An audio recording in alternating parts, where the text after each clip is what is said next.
Our story shifts now from Queen Elizabeth's quiet reign of fear to the passionate terror of her successor, King James I. When James VI of Scotland ascended the English throne in 1603, he brought with him a mind deeply fascinated and personally terrified by the occult.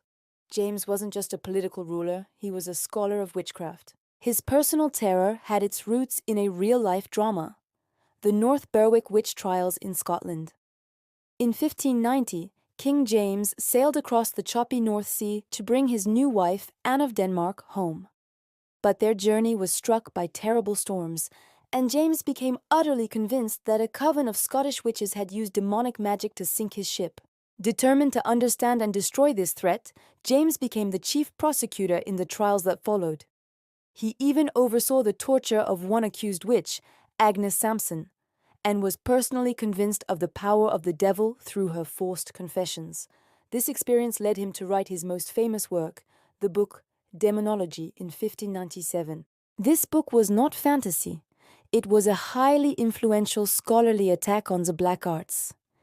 In it, James argued fiercely that witches were absolutely real. Their crimes were not just against people, but against God and the king, and magicians who denied the existence of witches were simply deceiving themselves. When James became King of England, his first official act concerning the law was to push for a new, even stricter Witchcraft Statute in 1604. This law made the use of a familiar spirit or the casting of a spell that resulted in death a capital felony, a crime punishable by death even on the very first offense. This was a significant escalation from Elizabeth's old law. Under James's rule, the persecution grew fierce. He was a king who truly believed the witches were plotting the downfall of the monarchy.